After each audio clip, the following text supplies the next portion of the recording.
Subtitles-Dracula by Bram Stoker. Chapter 1. The Count. Jonathan Harker's Journal, 3rd of May, Bistritz.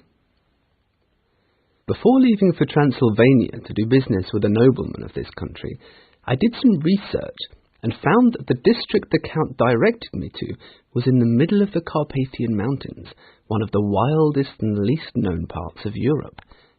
I also read that every known superstition in the world is collected here.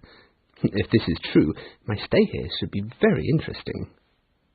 It was evening when we got to Bistritz, which is a very interesting old place.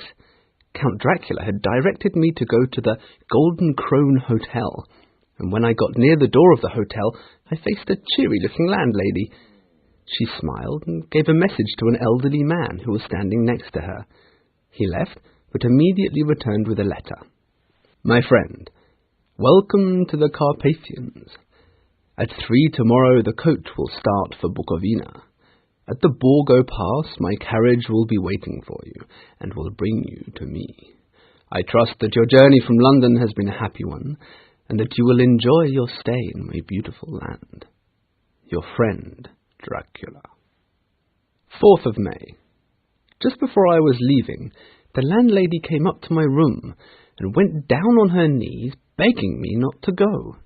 She seemed very worried for me, but there was business to be done, and I could allow nothing to stop me. She then stood up, took a crucifix from her neck, and put it round my neck. For your mother's sake, she said, and went out of the room. When I got on the coach, I saw the driver talking to the landlady.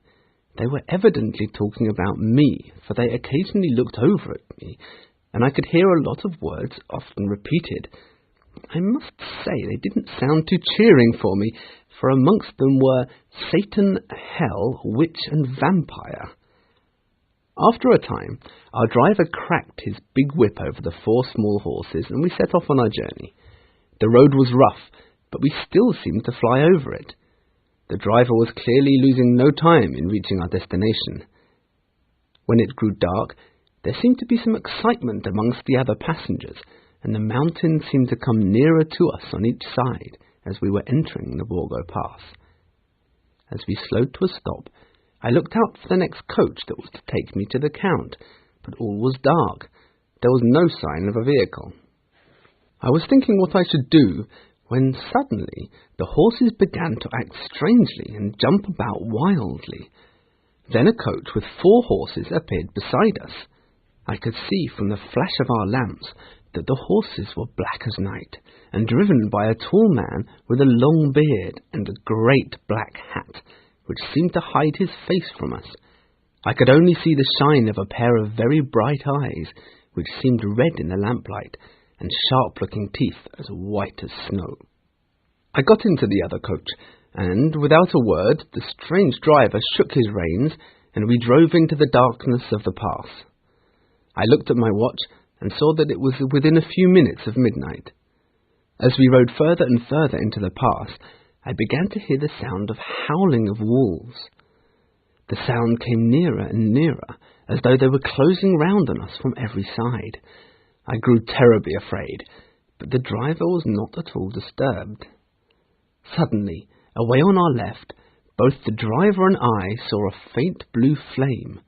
At once he stopped the horses, jumped to the ground, and went rapidly over to the flame. While he was gone, the horses began to shake with fright. I could not see any reason for this, as the howling had stopped. Just then, the moon appeared, and by its light I was horrified to see around us a ring of wolves with white teeth, red tongues, and bright white eyes. They were 100 times more terrible in the silence than they were in the howling. Then, suddenly and without warning, they began to howl. The frightened horses jumped about and looked helplessly around. In front of them suddenly appeared the figure of the coachman, who began shouting at the wolves. He held his hand high in the air, as if he was somehow commanding them. As he swept his long arms back and forth, the wolves moved back, further and further. A moment later, the wolves had disappeared, and the driver climbed back into the coach. This was all so strange that I was afraid to speak or move. We travelled a bit further, and then I began to notice that the driver was pulling up the horses into the courtyard of a huge ruined castle, whose windows were dark and very unwelcoming. When the coach stopped, I got out, the driver shook his reins and disappeared down one of the dark openings. I was standing in front of a huge door, wondering what to do, when I heard a heavy step behind the door and saw the glow of a light. A key was turned with a loud noise, as if it hadn't been used for years, and the door swung open. Inside stood a tall old man dressed in black from head to foot. He had a hooked nose, and the mouth under his heavy white moustache was rather cruel-looking, with very sharp white teeth. His ears were pale and extremely pointed, and his fingernails were long and cut to a sharp point. "Welcome to my house," he said. "Enter freely and of your own will. I am Dracula, and I welcome you, Mr. Harker, to my house. It is late, and my people are not available. Let me see to your comfort myself." With this, he took my bags, and I followed him into the house.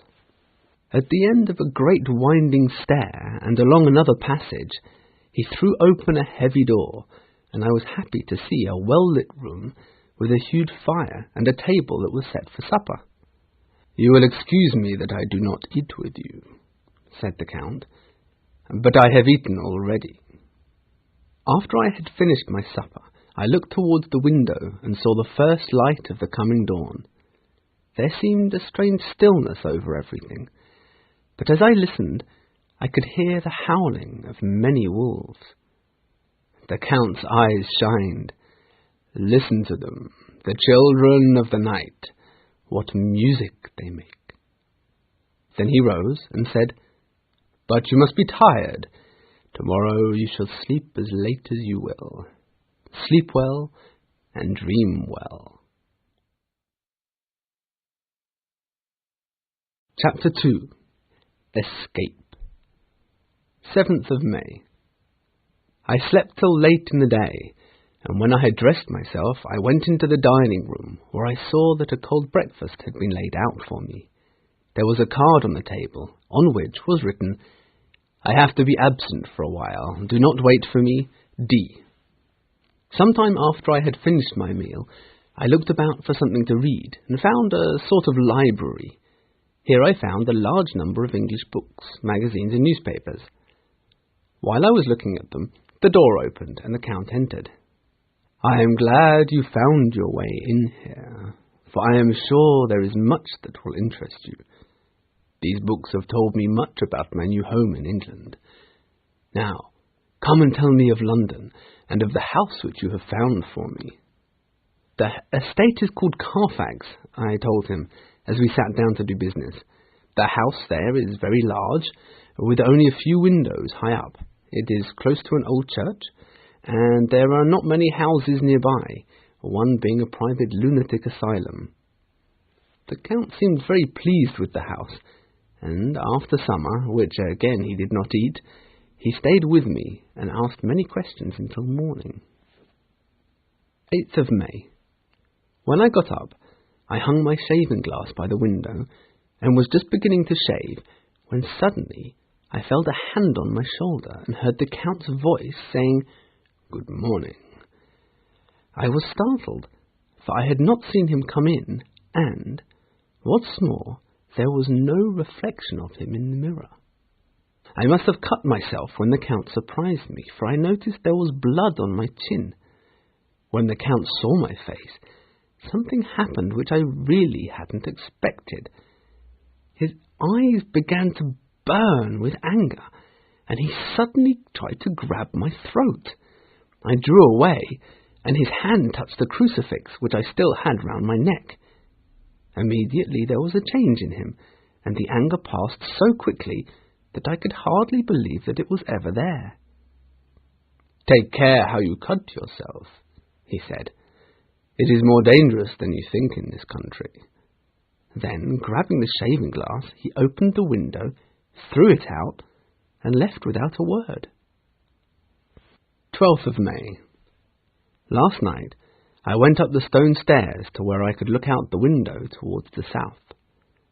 As I leaned from the window, I noticed something moving on a floor below me, which I supposed the Count's room would be. I watched in disbelief as the Count slowly came out of the window and began to crawl, just like a lizard, down the castle wall, with his cloak spreading out around him like great wings. At first I couldn't believe my eyes. I thought it was some trick of the moonlight. But as I kept looking, I realized it was not. 15th of May. Once more I had seen the Count go out in his lizard fashion. After he had gone, I thought of using the opportunity to explore the castle more, and maybe to get out of this nightmarish place. I went down the stone stairs to the hall, where I had entered originally, and found the door was locked. I feel the castle is a prison, and I am a prisoner. I went on to try other doors and passages, and at last I found one which was unlocked. When I entered, I noticed that the furniture was more comfortable than any I had seen. There was a horrible loneliness in the place, which chilled my heart, but it was still better than living alone in the rooms which I had come to hate. I began to feel tired, so I lay down on a couch near the corner, and I suppose I must have fallen asleep. I thought that I must be dreaming when I saw 3 young ladies appear in the moonlight opposite me. 2 were dark, with eyes that seemed to be almost red in the moonlight. The other was fair, with great masses of golden hair and eyes like pale sapphires. I felt in my heart a wicked, burning desire that they would kiss me. They whispered together, and then the fair girl advanced and bent over me. She licked her lips like an animal, and I could see her sharp white teeth in the moonlight. Lower and lower went her head, until I could feel the soft touch of her lips, and the 2 sharp teeth on my throat. I closed my eyes and waited. But just then the Count entered the room. As my eyes opened, I saw his strong hand grasp the neck of the fair woman and throw her violently from him. In a voice which seemed to cut through the air, he said, "How dare you touch him when I had forbidden it? This man belongs to me. When I am done with him, you shall kiss him at your will. Now go." "Are we to have nothing tonight?" said one of them, as she pointed to a bag which the Count had thrown upon the floor. He nodded his head, and one of the women jumped forward and opened it. I thought I heard the sound of a small child coming from the bag as the women closed round it. Then horror overcame me, and I fainted. Later, I awoke in my own bed. The Count must have carried me here.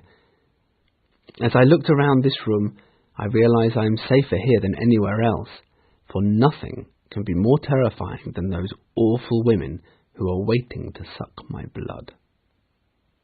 17th of June.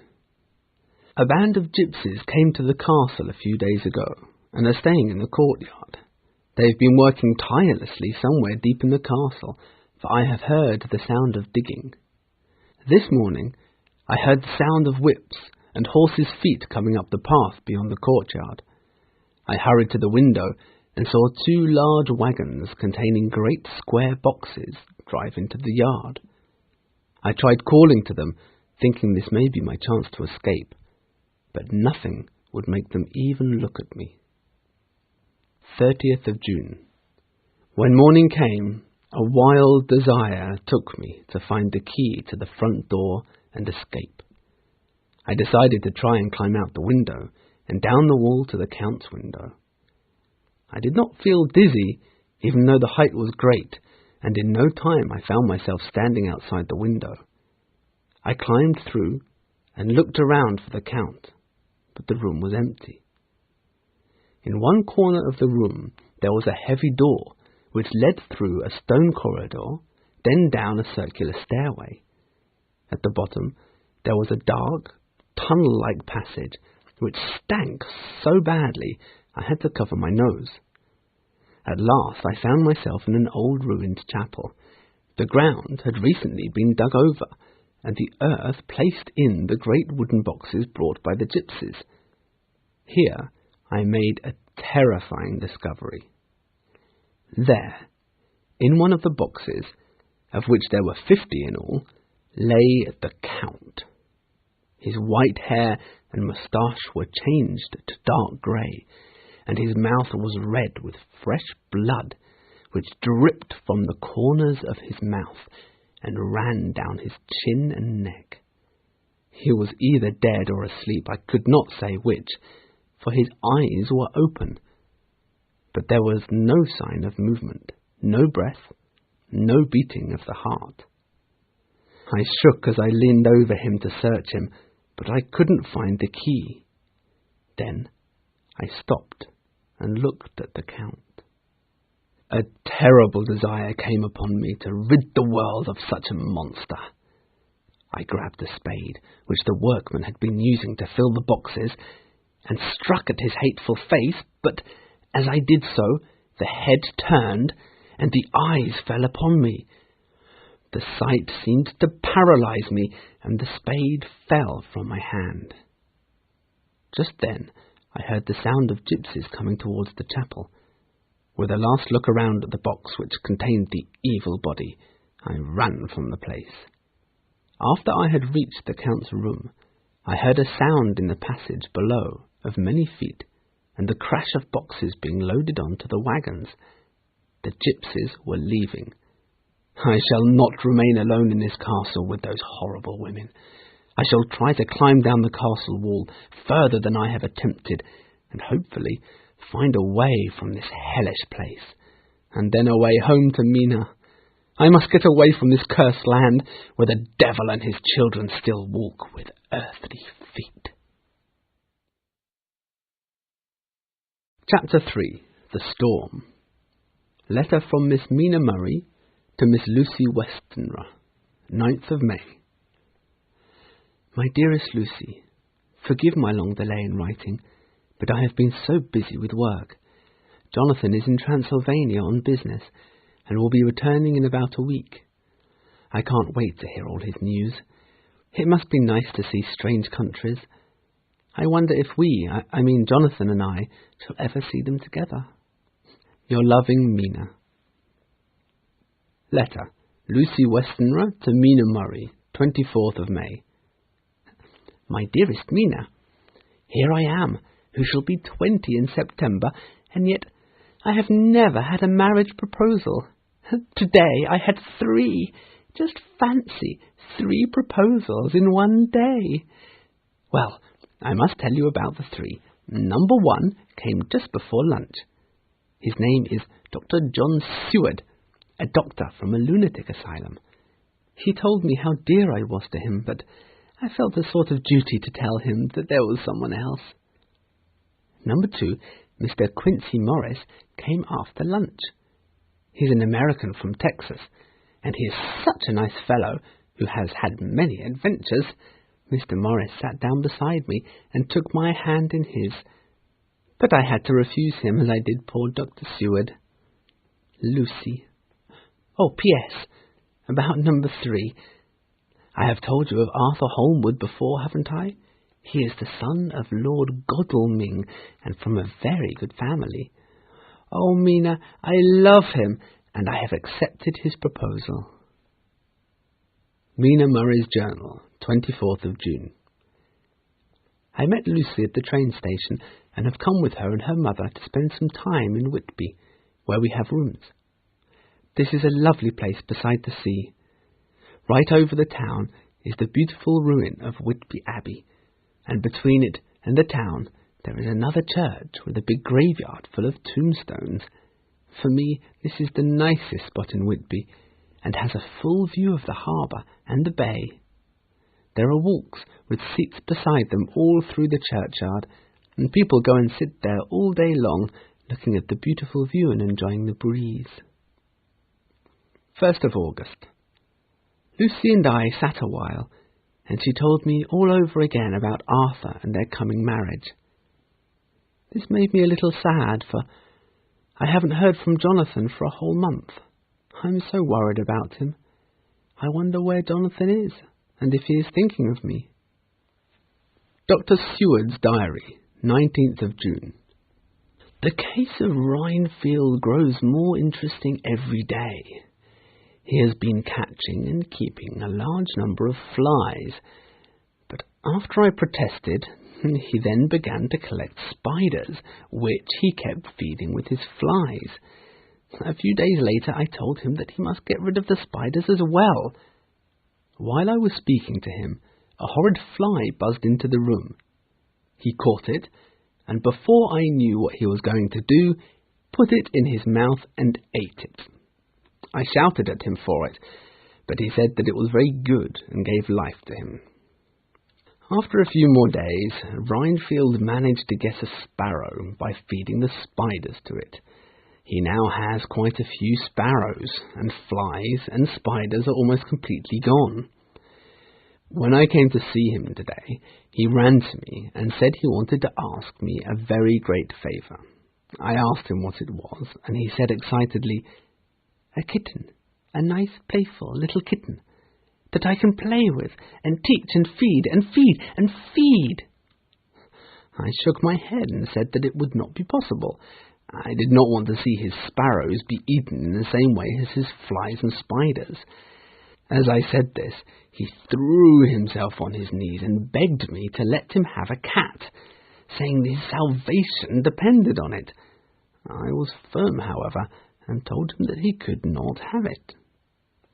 20th of July. When I visited Rhinefield in the morning, I looked around for his birds, and not seeing them, asked him where they were. He replied that they had all flown away. There were a few feathers around the room, and on his pillow there was a drop of blood. I said nothing and left, but at 11 a.m. the attendant came to see me, and said that Rhinefield had been very sick and has vomited a whole lot of feathers. My belief is that he took his birds and ate them raw. Mina Murray's Journal, 8th of August. Last night we experienced one of the greatest storms in the history of this area. Shortly before 10 o'clock, a massive storm broke out, so suddenly that it seems impossible to believe even now. The wind roared like thunder, and lots of sea fog came inland. I have read in the newspaper that soon after the storm began, the harbour searchlight saw a ship coming towards the port. Incredibly, the strange ship reached the harbour safely, and as the searchlight followed her, there was a shock, for tied to the wheel of the ship was the corpse of the ship's captain. No other person could be seen on the deck at all. The very moment the ship touched the shore, a huge dog jumped out onto the sand and ran off into the darkness. A small group of people investigated the ship and saw that the dead seaman was actually tied to the wheel with a crucifix in his hand. In his pocket was a bottle and a little roll of paper which proved to be part of the ship's log. According to the log, the ship is Russian, from Varna, and is called the Demeter. She has only a small cargo of 50 great wooden boxes filled with dirt. The captain wrote that shortly after they set sail, the crew started going missing one by one, until only the captain and the first mate were left. One of the last entries says that the first mate saw something terrifying on board before he jumped over the side of the ship and into the sea. And later, the captain even mentioned seeing him, whoever that may be. That was when he decided to tie himself, along with the crucifix, to the wheel of the ship. 11th of August. I awoke suddenly around 1 in the morning and found Lucy's bed was empty and the door wide open. I threw on some clothes and ran out to look for her. There was a bright full moon and heavy black clouds. Then, as the clouds passed and the churchyard became visible, I saw Lucy sitting on one of the benches, It seemed to me as though something dark was standing behind her, with a white face and red shining eyes. I ran down the steps and called in fright, "Lucy, Lucy!" But by the time I reached her, she was quite alone, and there was not a sign of any living thing about. When I bent over her, I could see that she was still asleep, but she was breathing heavily. I took her back into the house, and as I was putting her into bed, I noticed that there were 2 little red points on her neck, and on her nightdress there was a drop of blood. 17th of August. Still no news from Jonathan, and Lucy seems to be paler and growing weaker. The tiny points on her neck seem not to have healed. They are, if anything, larger than before. Chapter 4. Lucy. Mina Murray's Journal, 19th of August. I have finally received news of Jonathan. A letter came from a nun in Budapest, saying that he arrived there by train in a state of madness, and has been ill these past 6 weeks with some sort of horrible brain fever. I am to leave in the morning, and go and help him if necessary, and then to bring him home. Letter. Mina Harker to Lucy Westenra. Budapest, 24th of August. My dearest Lucy, I found my dear Jonathan so thin and pale and weak-looking. He seems to remember very little of what happened in Transylvania. At least that's what he wants me to believe, for when he woke, he asked me for his notebook and then said to me, "The secret is here in this journal. Take it and keep it. Read it if you will, but never let me know what is written here. I want to start a new life with our marriage." We decided to get married here in the hospital room later that same day, and as a sign of trust, I took the notebook Jonathan gave me, wrapped it in paper and sealed it with wax. Your ever-loving Mina Harker.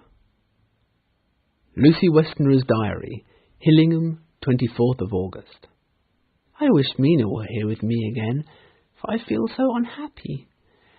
Last night there were some strange noises at the window. I had more bad dreams as well, but I cannot remember them. Arthur has come to visit, and we have decided to get married this month. But I am so full of fear, and I feel so weak and tired that I didn't have the spirits to try and be cheerful. Letter. Arthur to Dr. Seward. Albemarle Hotel, 31st of August. My dear Jack, I must leave to visit my father, who is ill, but I want you to do me a favour. Lucy is ill. She looks awful, and is getting worse every day. I am filled with worry, and want to speak with you after you have seen her. Arthur. Letter from Dr. Seward to Arthur Holmwood, 2nd of September. My dear old fellow, Miss Westenra looks very different from when I saw her last. I could easily see that she was rather bloodless, and she complains of dreams that frighten her. I am not sure what is wrong, so I have written to my old friend and master, Professor Van Helsing from Amsterdam, and have asked him to come at once. Yours always, John Seward. Dr. Seward's Diary, 7th of September. When Van Helsing arrived, we went to see Miss Westenra, and I was horrified when I saw her. She was terribly pale, and her breathing was painful to hear. My God, Van Helsing said, there is no time to lose, and she needs more blood at once. As we were getting prepared for the operation, there was a knock at the hall door, and Arthur stepped quickly in. I was so worried about Lucy, so I came here to see her. Without a pause, Dr. Van Helsing said, You have come just in time. What can I do? Asked Arthur. My life is hers, and I would give the last drop of blood in my body for her. When all was over, and Arthur had gone home to rest, I went back to the room. By the bedside sat Van Helsing, looking at Lucy intently. Then I saw on her neck there were 2 small holes, not large, but not healthy looking. At first I thought that this wound might be the answer to the loss of blood, but if this were so, the whole bed would have been covered with the blood.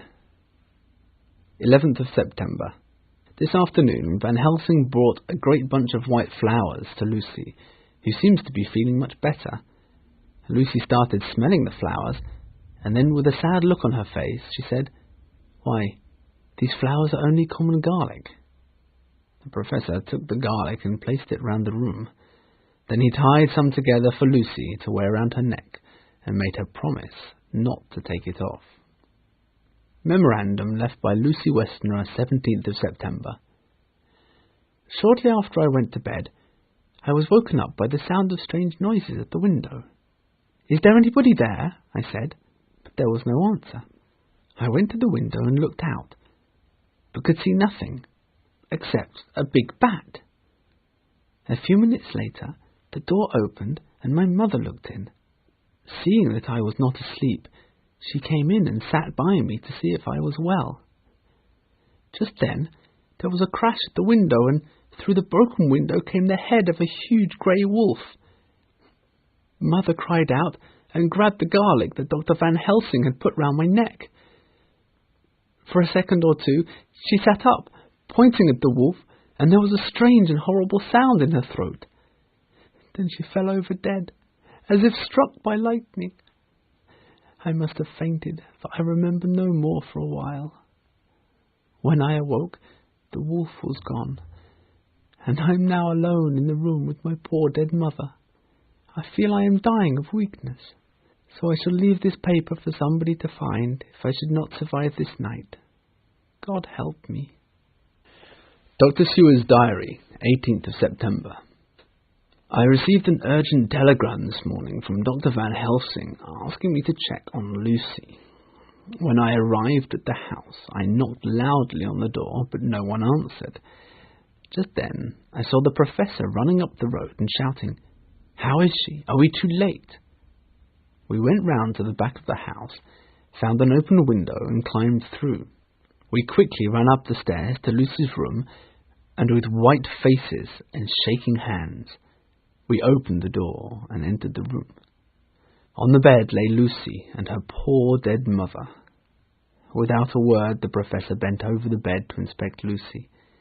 I could see the 2 little wounds on her neck, which we had noticed before, but they looked horribly white and much worse than before.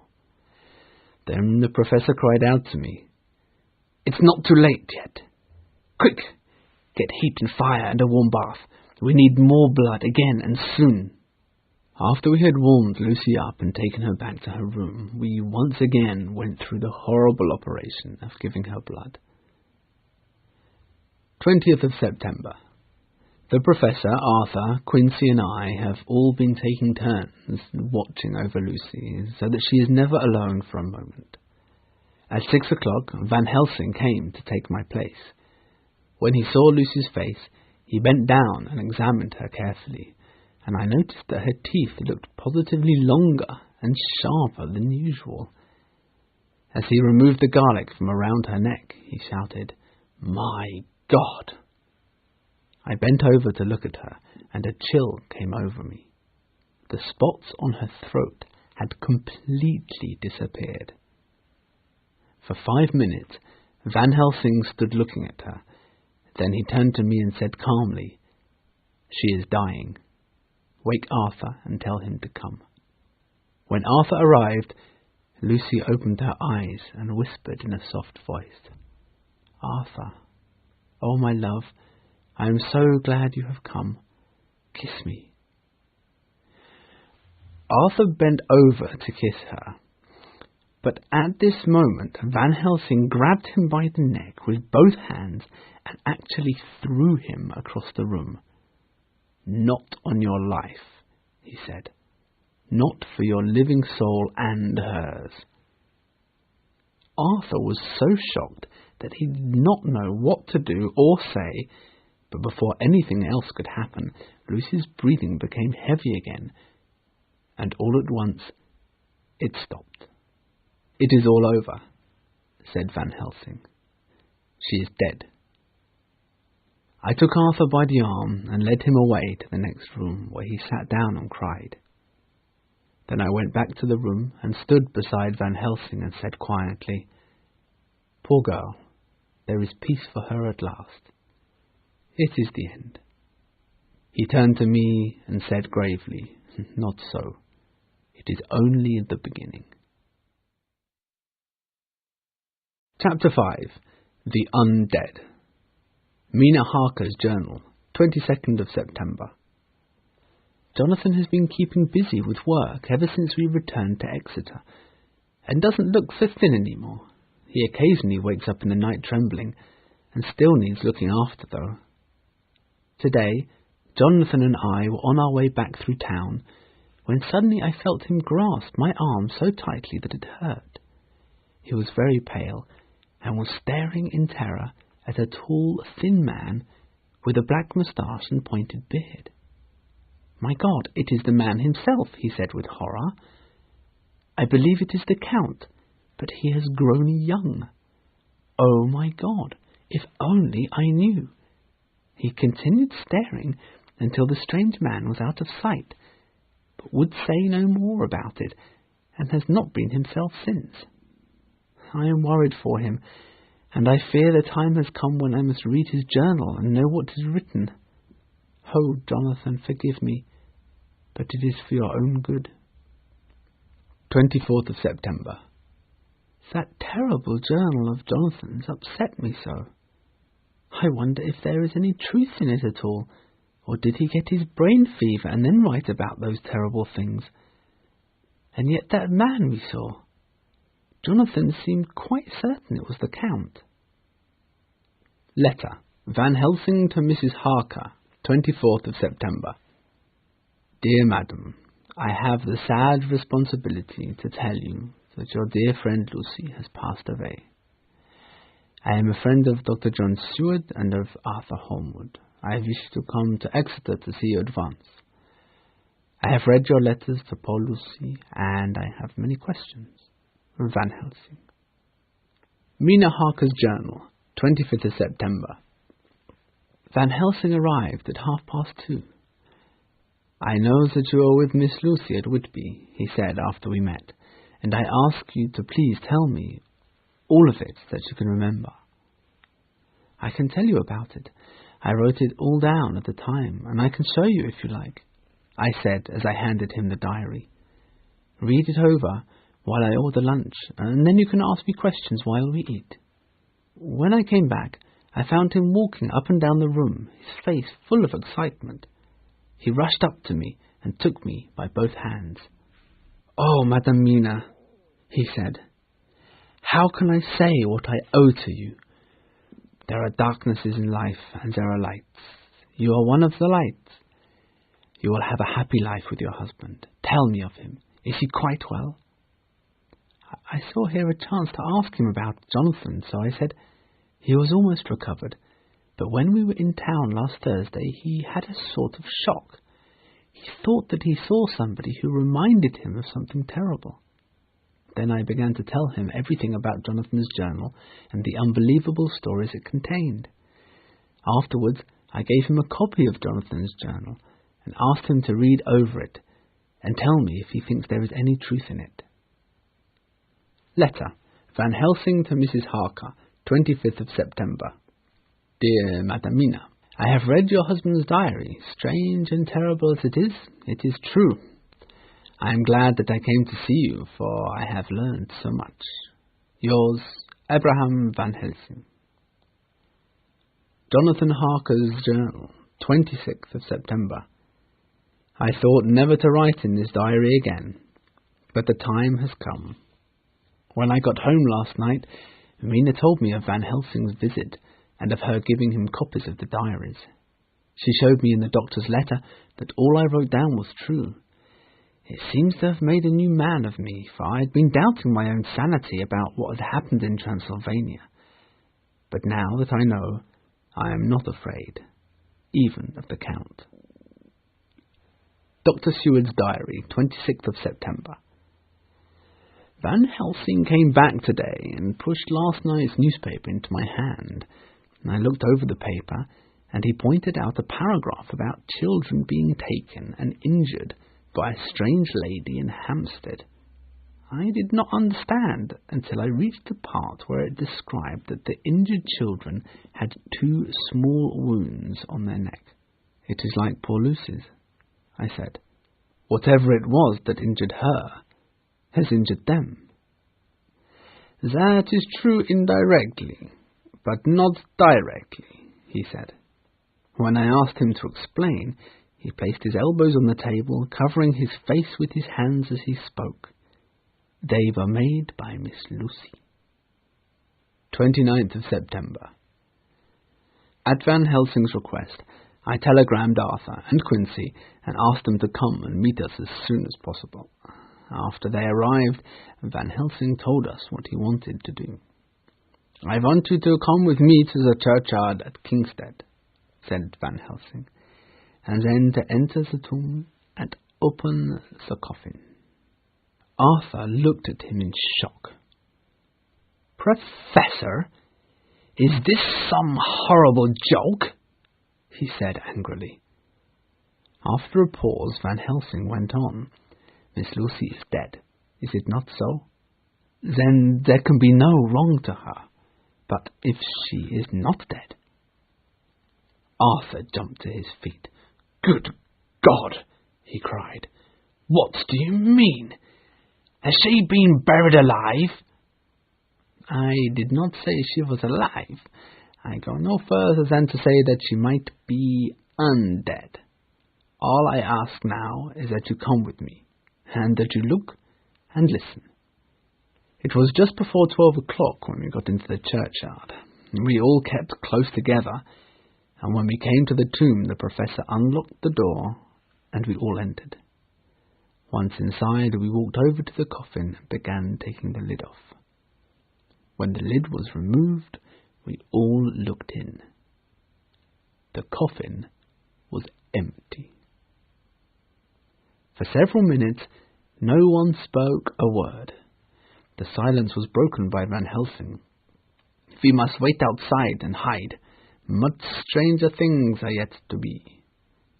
He opened the door and we walked out. There was a long silence as we were all thinking about the mystery of Lucy's empty coffin, and then suddenly the professor told us to be silent. He pointed, and we saw a thin white figure which held something dark at his breast, coming towards the tomb. As the white figure moved close enough for us to see clearly, my heart grew cold as ice, and I could hear a gasp from Arthur. It was Lucy, her lips red with fresh blood, and she was holding a small child in her arms. When Lucy saw us, she drew back with an angry growl and threw the child she was holding to the ground. Then she advanced to Arthur with open arms and an evil smile. Come to me, Arthur. My arms are hungry for you. Come, my husband, and we can rest together. Arthur seemed to be under a spell, and he opened his arms wide. As she was moving towards her husband, Van Helsing jumped forward and held his little golden crucifix between them. She jumped back from it, and with a face full of rage, ran past him into the tomb. After a while, when we had recovered from the shock, we entered the tomb again and closed the door behind us. When the professor again lifted the lid off Lucy's coffin, we all looked and saw that the corpse lay there. She seemed like a nightmare form of Lucy, as she lay there with pointed teeth and blood-stained mouth. Van Helsing took out a round wooden stake, about 3 feet long, and a heavy hammer from his bag, and handed them to Arthur. Take the stake in your left hand, and place the point over her heart. Then take the hammer and strike, in God's name, so that the undead pass away. Arthur bravely placed the point over the heart, and then he struck with all his strength. The thing in the coffin twisted and shook, and a terrifying scream came from the open red lips. And then the twisting slowed down until finally it lay still. the terrible task was over. There in the coffin lay no longer the foul thing, but Lucy, as we had seen her in life. Van Helsing came and laid his hand on Arthur's shoulder and said to him, "She is no longer the devil's undead, but now we must find and destroy the cause of this evil before it can happen again." Chapter 6. Mina and Dracula. Mina Harker's Journal, 30th of September. Jonathan and I have come to Dr. Stewart's asylum to meet with everyone who has been involved with this horrible tale. Dr. Seward was shocked to learn from Jonathan that Dracula had bought the Carfax estate next to the asylum and has been so close all this time. For the past few days, Jonathan and I have been putting together all the information from everyone's diaries, notes and letters, so that we shall all be well informed and can arrange our plan of battle with this terrible and mysterious enemy. After I had given copies to everyone, we all met in Dr. Seward's study, and Professor Van Helsing began to tell us more about Count Dracula. All we have to go upon are traditions and superstitions, but this does not make us helpless. As we have seen, the vampire can take the shape of many things. He can be a wolf or bat, or even come in the form of mist. He has the strength of 20 men, and the knowledge of the centuries. Van Helsing paused for a moment. But he is not entirely free either. He can only change form exactly at sunrise, noon, and sunset. Then there are things which make him powerless, such as garlic and the crucifix. We know that 50 boxes of dirt were delivered at Carfax from his castle. We also know that at least some of these boxes have been removed. It seems to me that our first step should be to see how many remain here, and then search for the others. Then we must sterilize the earth, so that he can no longer seek safety in it. After the meeting was finished, they went off to Carfax to search for the boxes. Jonathan Harker's Journal, 1st of October, 5 a.m. We went over to the house, taking care to stay in the shadows. When we got there, the professor opened his bag and took out many things. "My friends, we are going into terrible danger, and we need arms of many kinds." As he spoke, he gave each of us a little silver crucifix, some garlic to put round our necks, a gun and a knife. Lastly, he handed us each a little envelope containing pieces of sacred wafer. "The first thing is to see how many of the boxes are left," said the professor. "We must examine every hole and corner and see if we cannot get some clue as to what has happened to the rest." There was no sign of the Count, and a quick look around was enough to show how many boxes remained, for they were very large and easy to find. But, to our surprise, there were only 29 left out of the 50. Dr. Seward's Diary, 3rd of October. Late last night, the attendant came running into my room and told me that Reinfeld had somehow had an accident. He had heard him shout, and when he went to see what the problem was, Renfield was lying on the floor, all covered with blood, and his back broken. I ran off to see Reinfield, and told the attendant to get the professor at once. A few minutes later, Van Helsing arrived, and Arthur and Quincy came shortly after. Suddenly, Reinfield opened his eyes and stared wildly around the room. "Quick, doctor, I am dying. I have something that I must say before I die. Last night he came up to the window in the mist. He began promising me things." The patient went on without stopping. He began to whisper, "Rats, rats, rats, millions of them, and every one alive, and dogs to eat them, and cats too, all lives, all red blood, with years of life in it." Before I knew what I was doing, I found myself opening the window and saying to him, "Come in, Lord and Master." His voice became weaker. All day I waited to hear from him, but he did not send me anything. When he finally came in through the window, I got mad with him. He laughed at me, and then he went on as though I was no one. He didn't even smell the same as he went by me. I thought that somehow Mrs. Harker had come into the room.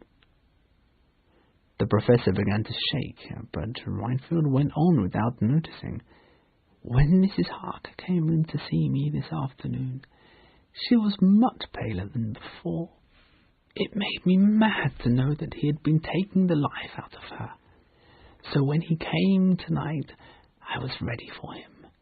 As I saw the mist coming in, I grabbed it tight, for I didn't want him to take any more of her life. Then I saw his eyes. They burned into me, and my strength became like water. He raised me up and threw me down. There was a red cloud before me and a noise like thunder, and the mist went away under the door. Van Helsing stood up. "He is here," he said. "It may not be too late." We all hurried to Mrs. Harker's room and threw ourselves against the door, which opened with a crash. What I saw shocked me, and my heart seemed to stand still. On the bed, beside the window, lay Jonathan Harker, his face white and breathing heavily, as if under some kind of spell. Kneeling on the edge of the bed was his wife, and by her stood the Count. With his left hand he held both of Mrs. Harker's hands, and his right hand held her by the back of her neck, forcing her face down on his chest. Her white nightdress was covered in blood, and a thin stream ran down the Count's bare chest, which he had cut open and was forcing her to drink from. As we ran into the room, the Count turned his face, and his eyes flamed red with devilish passion. With a quick twist of his arm, he threw his victim back upon the bed and then jumped towards us. But by this time the professor was holding towards him the envelope which contained the sacred wafer.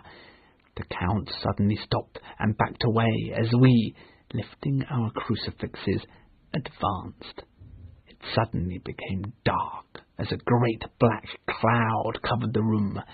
When Quincy lit a match and we were able to see again, there was nothing but a thin mist going out under the door.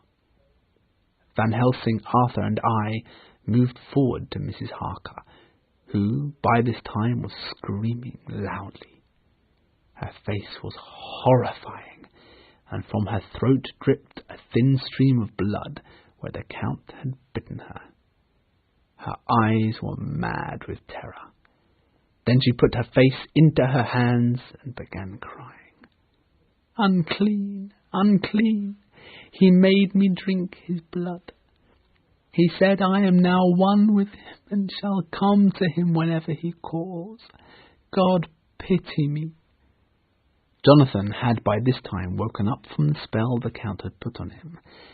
But as Madame Mina explained more of what had happened, over his face came a grey look, which deepened and deepened as morning came, and his flesh stood out darkly against his whitening hair. Dr. Seward's Diary, 3rd of October. We decided to go immediately to sterilize the earth in the boxes at Carfax, and 2 other locations around London which Mr. Harker had discovered. As we were leaving, Van Helsing placed a piece of the sacred wafer upon Mrs. Mina's forehead in order to protect her while we were gone.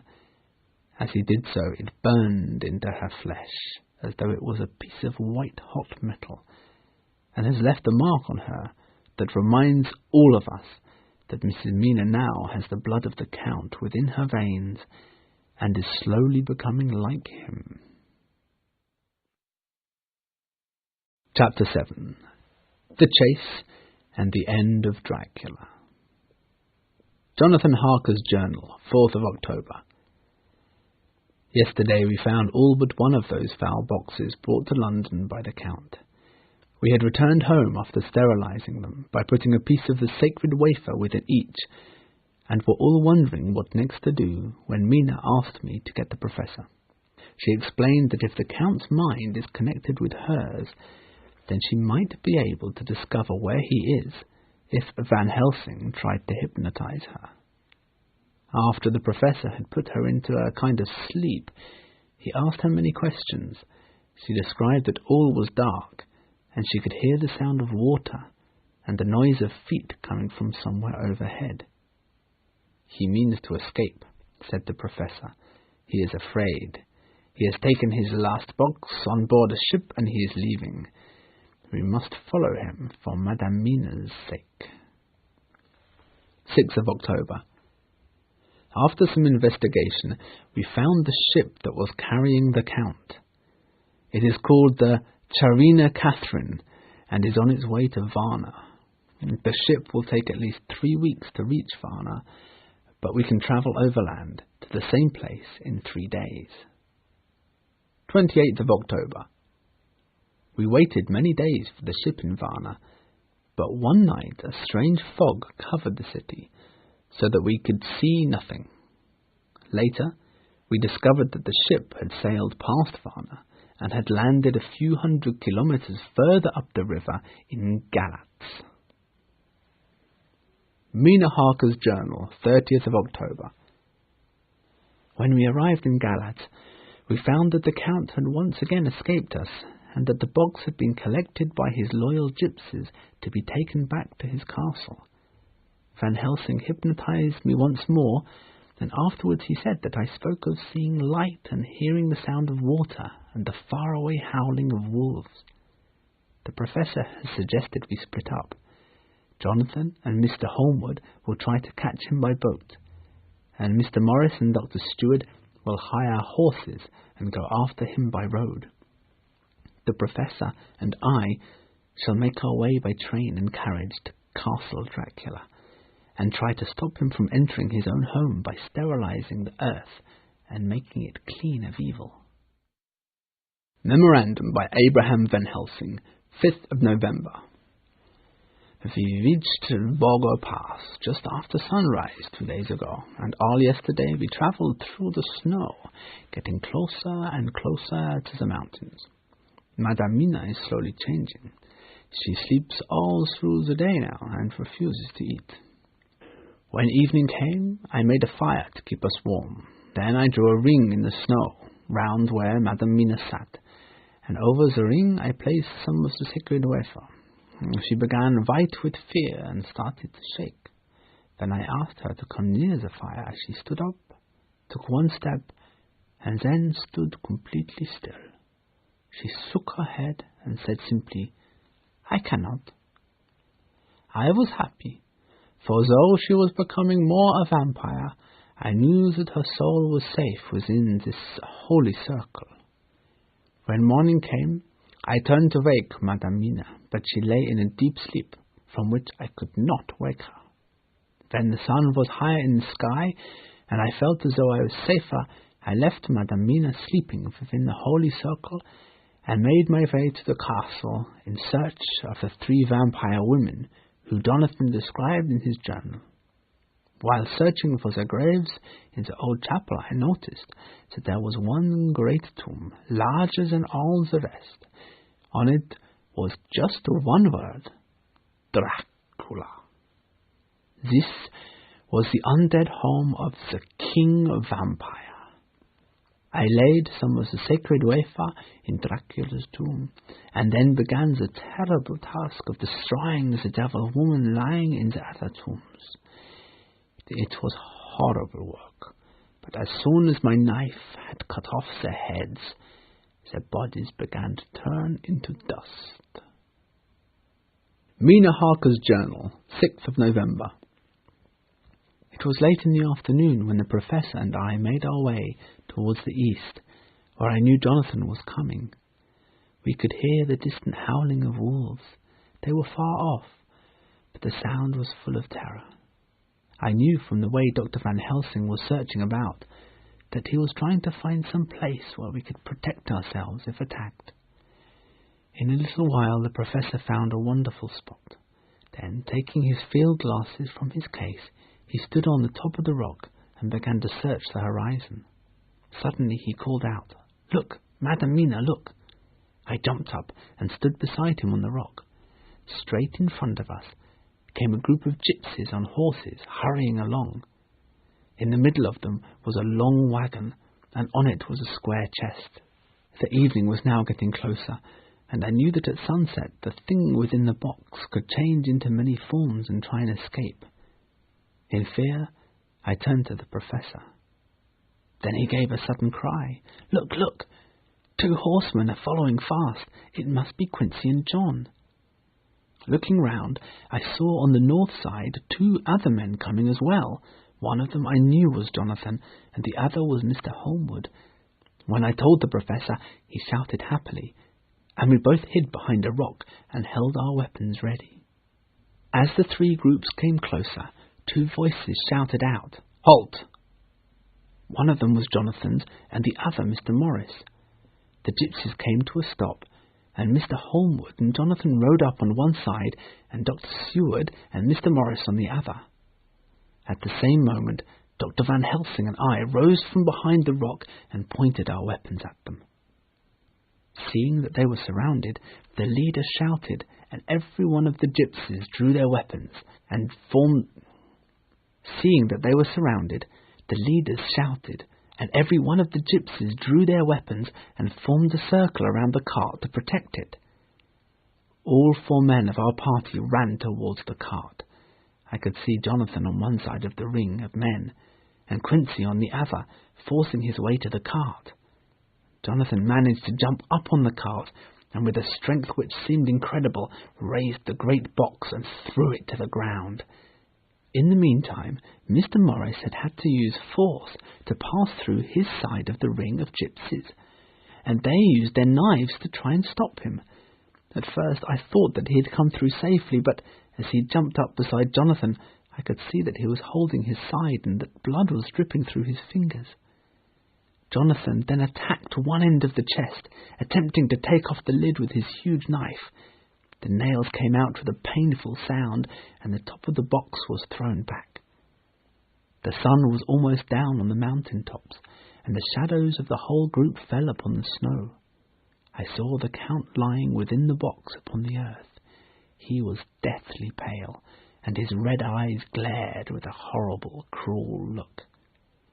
As I looked, his eyes saw the sinking sun, and the look of hate in them turned to triumph. But at that instant came the sweep and flash of Jonathan's great knife. I screamed as I saw it cut through the Count's throat. At the same moment, Mr. Morris's knife plunged into the heart. It was like a miracle, but before our very eyes the whole body crumbled into dust and passed from our sight. The gypsies turned and rode away in fright, leaving us alone. Mr. Morris, who had fallen to the ground, leaned on his elbow, holding his hand to his side. The blood still ran through his fingers. I ran over to him, and so did the 2 doctors. Jonathan knelt behind him, and the wounded man laid back his head on his shoulders. With a sigh, he took my hand in his own. He must have seen the sorrow in my heart and my face, for he smiled at me and said, "I am only too happy to have been of service." "Oh God," he cried suddenly, and pointing to me, "it was worth for this to die. Look, look." The sun was now right down upon the mountain top, and shone into my face, so that it was bathed in a rose-coloured light. At that moment the mark upon my forehead disappeared, as if it had never been there at all. The dying man spoke, "Now God be thanked that all has been not for nothing. See, the curse has passed away." And with a smile and in silence he died, a courageous gentleman.